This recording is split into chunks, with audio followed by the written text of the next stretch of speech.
Hare Krishna. So today's Bhakti Vision vlog is about a day in the life of Tulsi Devi. As you can see, she's looked after very well here. She's carried down in the morning 4:15 a.m, 4:20 a.m.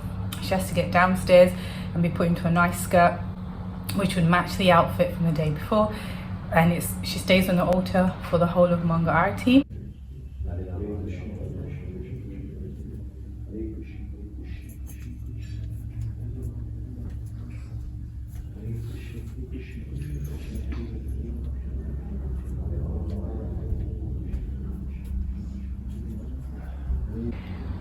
So after Manga Arati, Tulsi is handed over to one of the devotees in the temple room, because then you have to perform Tulsi Puja.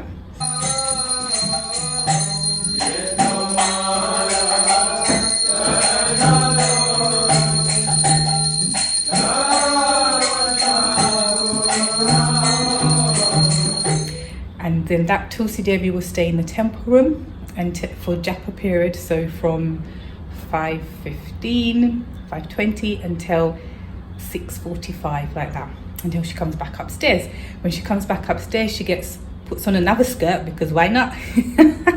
And she puts on a skirt that matches exactly the one that their lordships will be wearing on that particular day. Then she stays on the altar for deity greetings, and then she stays on the altar when breakfast is served to their lordships, and when we offer an arati after offering the breakfast. So then again she'll leave the altar about 8:15. So she comes all the way up here, you can see, with the rest of her people. And then she'll stay here, she doesn't come out again until the next day. But she is watered and she is fed and looked after. But yeah, there's a lot of activity first thing in the morning, from like 4:15 a.m. until I guess 8:15, like that, 8:20 a.m. when she comes back upstairs, and then she can, I guess, kind of rest. So until the next day. So we use Tulsi Devi in different ways in terms of our deity worship service.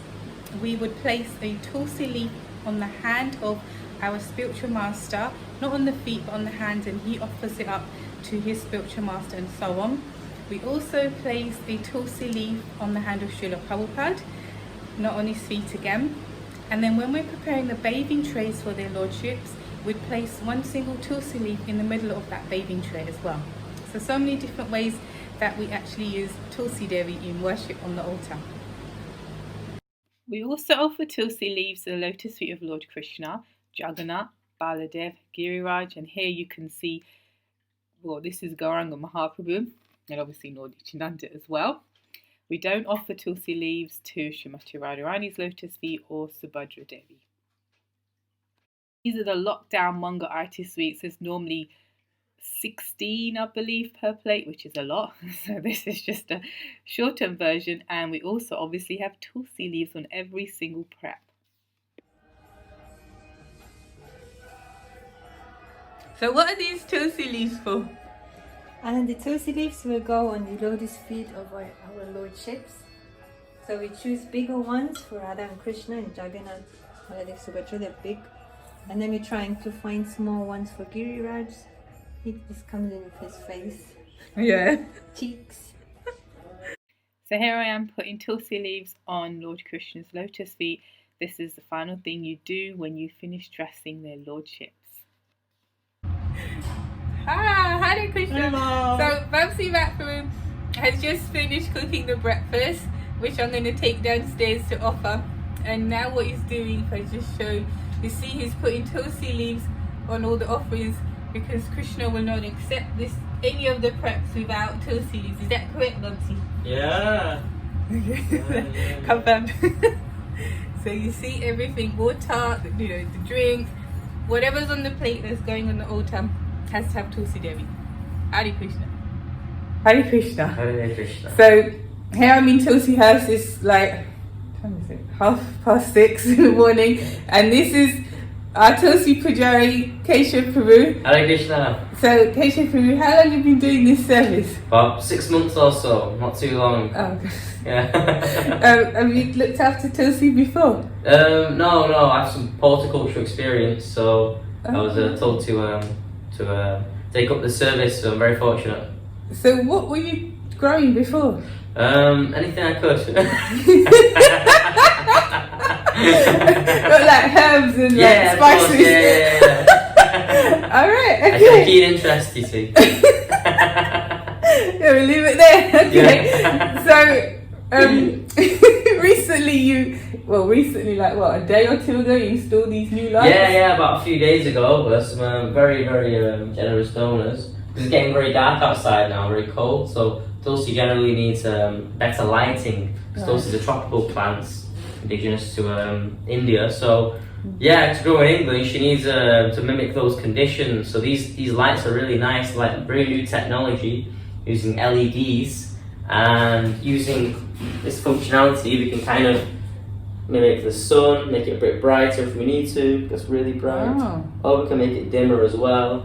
So yeah, I've noticed ever since maybe it's only been about 4 or 5 days, Tulsi's looking much happier already. She's much more green and vibrant, she's drinking more water, so yeah, hopefully throughout the winter these will be sufficient for her. And these were donated, you said? By Yeah, these were donated by some very nice donors who have managed to sponsor the Lakshmi to purchase these lights for Tulsi, because generates heat or not? it generates a little bit of heat, but the good function of these is that they don't generate much heat. As we've got obviously a lot of Tulsi has her own heating system, like in terms of her own heating is separate from the buildings. So so the heating in here, it can be very specific for Tulsi. So we didn't want lights that were too hot, because you can get different types of lights and cheaper ones and things like that, but generally they burn very hot, and they can't really look at them as well. So because this is being very new technology, it's the best in terms of electricity usage, heat output, light generated. So all in all, yeah, we try to get the best for Tulsi. So Alright, thank you very much. thank you. Hare Krishna. Hare Krishna.